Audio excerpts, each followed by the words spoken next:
Welcome to Building Better Worlds, where we celebrate voices from around the world that are helping to forge a shared and abundant Web3 future. I'm your host, Vivi Lin. Our guest today is a thought leader in the environmental and regenerative space. Now let's welcome Dr. Delton Chen. Hi, Dr. Chen. Hi, Vivi. Thanks for having me. It's a pleasure to be here. So could you tell us a little bit more about yourself and also what are you working on right now? Sure. My background is in engineering. I studied civil engineering and I did a doctorate on the Great Barrier Reef. I've worked for about 18 years or so in water resources for mining and geothermal energy. And I started working in climate in 2013, working on the climate policy, which is the project I'm currently directing. It's called the Global Carbon Reward.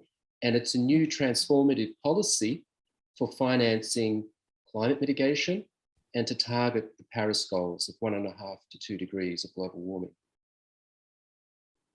Okay, so I would like to know a little bit more about the Global Carbon Reward Initiative, like as you mentioned, and also I heard you talk about the carrot and stick approach. So could you tell us a little bit more about how this the Global Carbon Reward works, and also could you elaborate a little bit on the philosophy behind it, and then the latest status?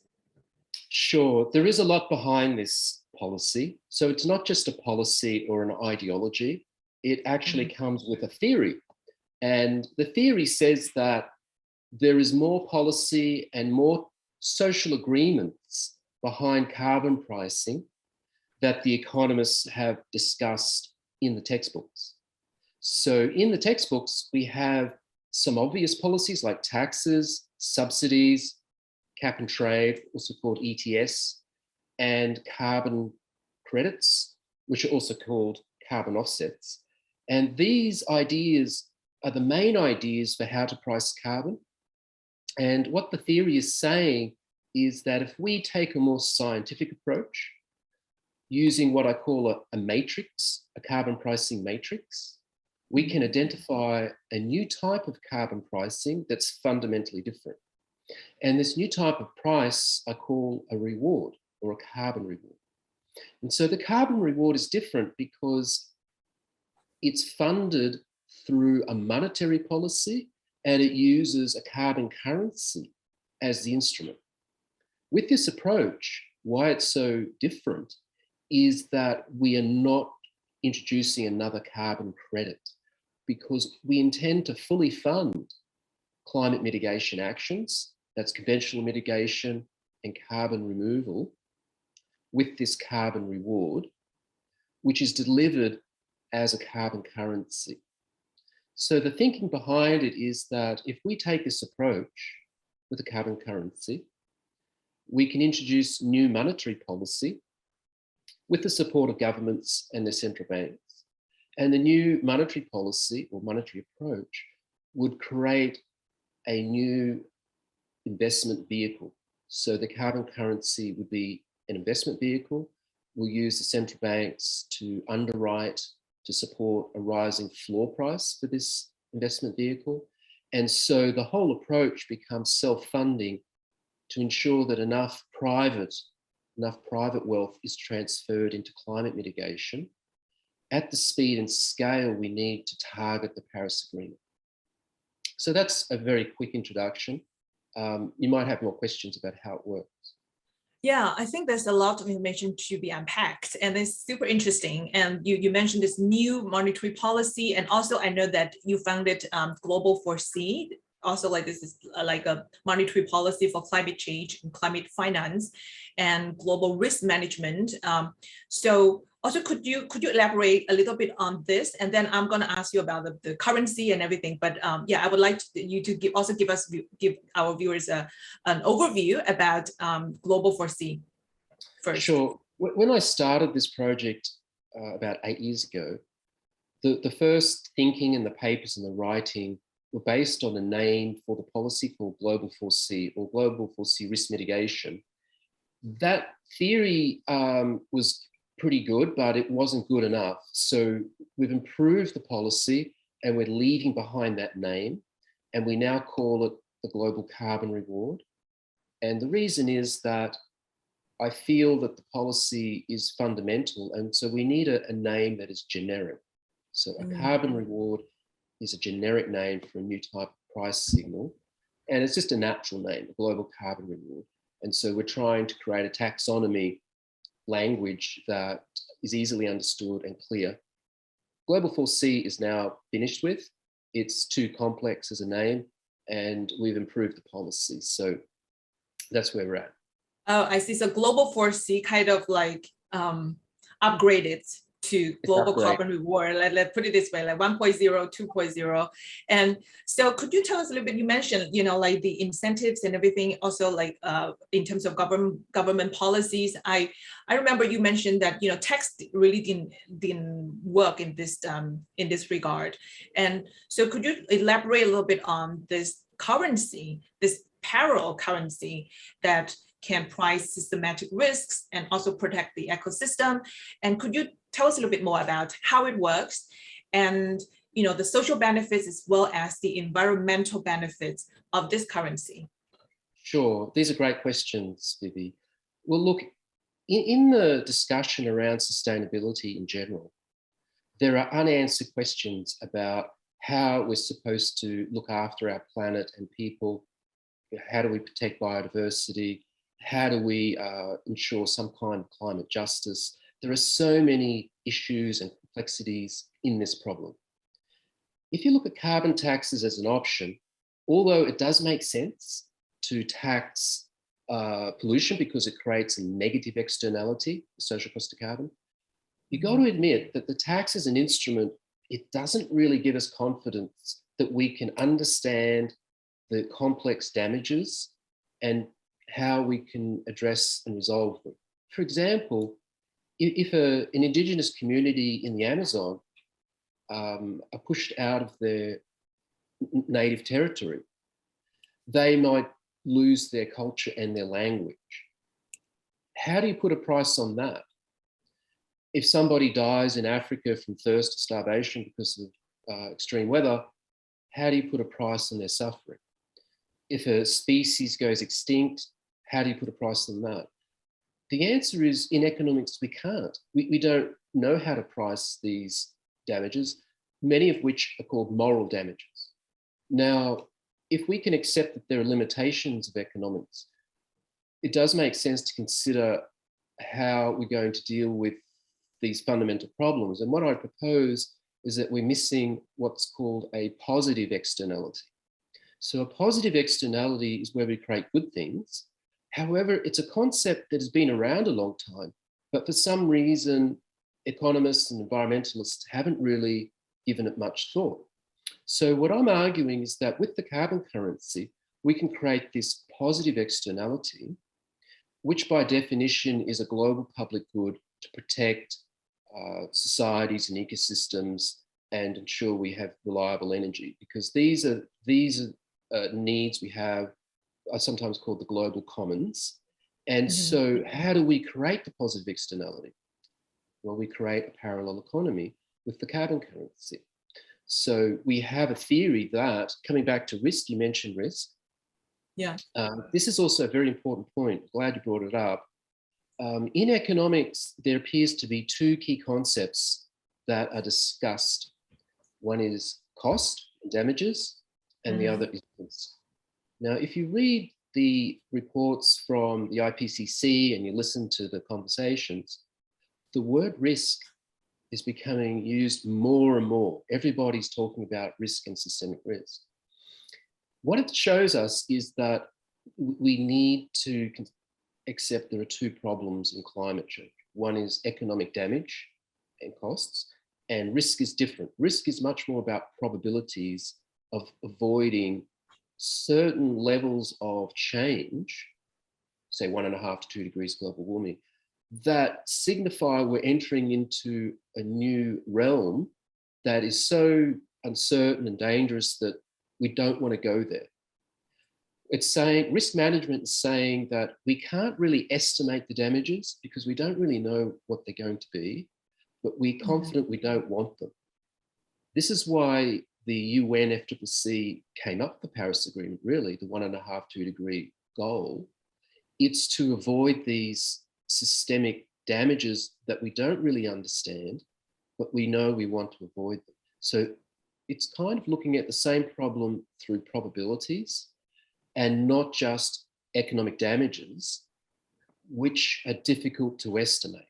So classical economic theory from Arthur Bourdieu, the carbon tax and social cost of carbon, it has a particular limitation. And the problem with it is it really depends on our ability to make really quite accurate predictions about the future into the damages, but we can't really predict the damages because it could be extreme or it could be just very bad. Yeah, so definitely, like you talk about the cost and also like the risks. I think what we can do is mitigate the risks, right? So I would like to understand a little bit more how this parallel currency is going to prevent that, and also like how about the governments around the world, will they accept this currency, and what are the receptions you've seen so far? Okay, I'll answer the first question, like how do we manage risk? The question is, what's the thinking or the mechanism? The way it works is we start with an objective, which is say 1.5, 2 degrees, and we agree to a probability as well, like 50% chance of exceeding 1.5 degrees might be our risk objective. And then we just work backwards by pricing the reward, the global carbon reward, to achieve that objective. And we also make sure the rule book and the kinds of mitigation are there to be incentivized. So it's quite pragmatic. If you look at the tax and the theory, that's not how it works. The tax theory under Arthur Bourdieu, it's the other way. You work out the tax to achieve market efficiency based on economic costs, and the actual temperature change, the amount of global warming, is actually an output of that analysis. So carbon taxes under the economic theory, the standard theory, does not actually set a temperature limit. It's just not the way it works. So theoretically, it makes sense to complement taxes with this risk-based approach. It's effectively pricing systemic risk into the financial system, which I believe is missing. And then you asked a question, a very good question, how do we convince the world and governments to adopt this? Yeah. Well, I would imagine that all the bureaucrats and the policymakers are difficult to convince generally. They need good evidence. So the theory of change is that we would start with a demonstration of the policy, a fairly modest demonstration involving a few countries. We need to raise around $10 million to fund this over a few years. And as it's being demonstrated, we can communicate to economists and central bankers how it works. By the time that demonstration is halfway through, I think a few countries will come on to do a pilot.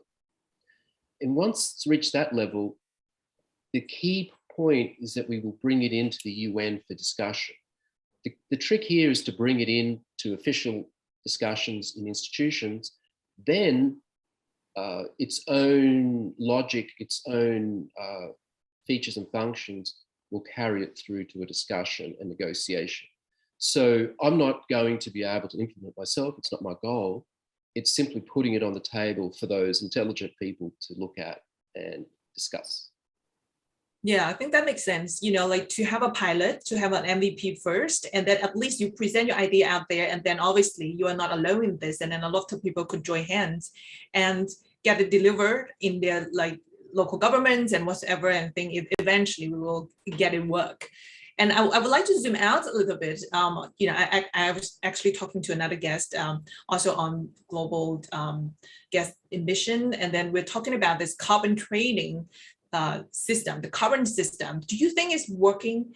And also, do you think it will lead to, the reduction of carbon emissions as many of us have hoped? So if not, then what's wrong with the current system? I am not optimistic that carbon markets as they are today would result in 1.5 degrees. I think it's extremely low probability. 2 degrees, with many other policies, there is a small chance. However, I think that we're going to need a global carbon reward because we may have underestimated just how quickly the climate's going to change anyway. And when there are positive feedbacks, we need a stronger institutional framework to make sure that we have the funding we need at speed and scale. So I would argue it's not going to work, carbon markets they are today. And one reason is simply the way they're structured. They're structured really to reduce the costs of mitigation. That's why they exist. The carbon offset credit market hasn't been created to actually get us to the Paris goals. It's been created to lower the cost of mitigation in compliance markets. So it's really a secondary market where the primary policies are cap and trade and carbon taxes.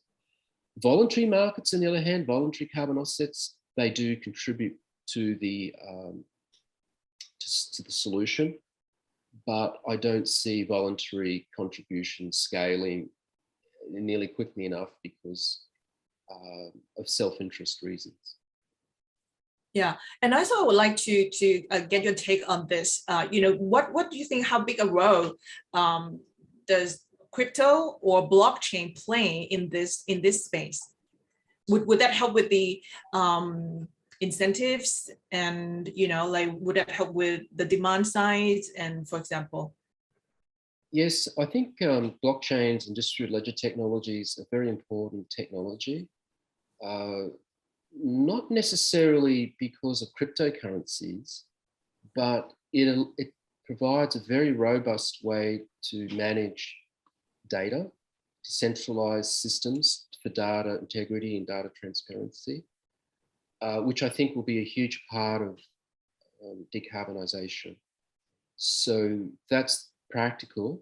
Then as a social phenomena, I think we hugely indebted. I'm indebted to the blockchain technology because it has opened up a huge new sector in the economy that's innovating in money. We're educating ourselves about money and how it works. And this is probably just as important as the blockchain itself because it opens up new ideas and it paves the pathway for central banks to deploy central bank digital currencies. And then it paves a pathway for ideas like ours to be implemented as well. Yeah, you brought up the central bank digital currencies, and I know that you are also a thought leader in this area and advising for public policies in this space. So where do you think digital currencies are heading? And also, how they might help tackling those environmental issues, for example? That's a tricky one. I have mixed feelings about the use of digital currencies for saving the environment. The way I see it is that blockchain DLT has created a market for DeFi, decentralized finance, and this is evolving into regenerative finance, refi, some people are calling it, and this is great. It's about bottom-up grassroots innovation. And the limitation I see is that whilst we need that, it needs to be supported top down because we need some macroeconomic policies to really lift it to the scale we need. So I'm kind of a top down and bottom up person, centralized and decentralized. I'm not purely a decentralized guy.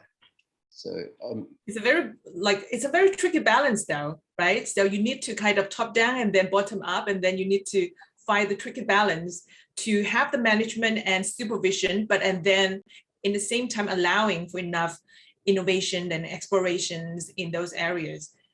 Where do you see the how do we strike the balance? Well, the policy global carbon reward spells that out quite clearly because we create a primary market where we create a new institution called a carbon exchange authority that issues the carbon currency as a reward to projects. That's really bottom up. Mhm. Each project has to be managed individually under service agreements. Then we can also add another layer of stakeholder engagement to adjust these rewards for co-benefits. And this is where we can bring in regenerative ideas to incentivize ecological regeneration, protection, community well-being, and energy reliability. That's actually the plan. Then the primary market, once it has that liquidity provided by the carbon currency, those actors can trade that carbon currency for local currency, for US dollars, euros, whatever currency they need, in the secondary market. And the secondary market is the foreign exchange currency market. And this market will be underwritten by central banks, which is the top-down component. So that top-down support in our policy is there to create this rising floor price. For those people who are listening and are familiar with stable coins and crypto, think of it as a stable coin with a rising exchange rate backed by central banks. And that's the top-down element. And this is how the two are complementary. Interesting. Yeah, I think that's really another interesting topic about stable coins and CBDC and all that, but probably we save it for the next time. And now in, like in the big space of ESG, environmental social responsibility, and, we'll come across regenerative projects facing difficulties in financing. I'm sure you're well aware of that. Now, in the meantime, we're seeing crypto enable regenerative finance, or we call it refi, emerging as a new way of financing in this space. So could you share your take on refi, and where do you think refi is going? Well, refi is very new. I can't say that I'm an expert on it, but my observation is that, as I said before, it has emerged from DeFi, which comes from crypto, which comes from the cypherpunk movement. So if we go back to the origin of Bitcoin, I believe it did originate in cryptography and the idea of privacy through cryptography, the cypherpunk movement. Now, I think we're going to have to evolve from that. So the space for refi is not so wedded to this cypherpunk philosophy. It's really looking for a new punk. Maybe it's called solar punk. And this is where we envision not a dystopian future like in Blade Runner, but a regenerative future where we use tech and solar energy to create a really luxuriant and regenerative world through creative regenerative finance. So this is the point I make. We do need that vision, but I'm concerned that it won't be able to bootstrap itself adequately, because we need, for climate mitigation, 3 to 6 trillion per year of additional finance for conventional mitigation and carbon removal. Mm-hmm. Actually, no, take that back. Just for conventional mitigation and cleaner energy. For carbon removal, we will need even more money. So I estimate we're going to need of the order of 100 trillion this century for carbon removal. So the point here is that we're dealing with huge numbers, massive amounts of money, and decarbonisation rates that are unprecedented. So I can't personally see how refinance, regenerative finance, can pull that off without the support of governments and central banks. Yeah, I think it brings back the point that, it's really bottom up, and then it needs, like from the top, the support from the top. So it's not as easy as something grassroots like DeFi projects, right? So it does, it makes a lot of sense. Now, also let's look at crypto and the environment. You are an expert in both areas. And so many people have, of course, called for the reduction of carbon footprint in the crypto space. Do you think it's a valid concern? And, where do you think this is going? I think you're talking about proof of work and the high energy costs of mining. Bitcoin and all that. Yeah, mining, exactly. Yes, this is an important point. I don't think it's sufficient simply to decarbonize crypto mining. Proof of work, obviously it's energy intensive, To me, there is an opportunity there to reinvent the mining protocol that's low energy or no energy. Proof of stake is one option. There may be other options. I have my own ideas, actually. However, if you move to a top-down, bottom-up approach, which I've been describing, we don't actually have this proof of work problem. A top-down approach with central banks would create what's called a consortium network. So it's not anonymous and public, and it's not fully centralized. It's halfway between. So you create a network that has nodes whom we know, we can identify them. They can do some kind of decentralized algorithm, crypto hashing to secure the network, but we don't need expensive proof of work because we know who they are, so we don't have to have this huge energy cost. So the problem solves itself. This problem is actually well understood by companies that develop such systems already. They don't have this proof of work energy cost. I think that's very interesting. I don't want to get into too many details, but I think that one of the questions about top-down approach is one, obviously, a lot of those crypto communities, a lot of the people out there, they don't really trust the government or big organizations to really to do the right thing or to do it in a timely manner. Like you said, bureaucracies or they don't move that fast, and it takes too much energy to really convince them to do something significant, like in a timely manner. So I think probably that is one of the big challenge out there. Yes, it's interesting how the world is changing though. When I was developing this policy, I was really isolated because the ideas I had, 5 years ago were not believable today. But today, the policy that I put forward is actually, in a sense, becoming a real thing, because now central banks are developing central bank digital currencies. The US government recently announced it's going to make a push for a central bank digital currency, and they do tie it to climate risk. So they're thinking about climate as well. The Bank of England has a mandate from the Exchequer to include a net zero goal, even though it's not clearly spelled out how that would even happen, but that is momentous in itself. So I think the situation we're facing is really going to be interesting in the next 5 to 10 years as the climate crisis really becomes tangible and in everyone's faces. We see more record heat waves, flooding, extreme hurricanes, and so on, failed crops. The pressure on governments will be enormous. The central banks are in a bit of denial. They don't know or understand how they should be funding climate mitigation. They don't want to take responsibility for the Paris Agreement.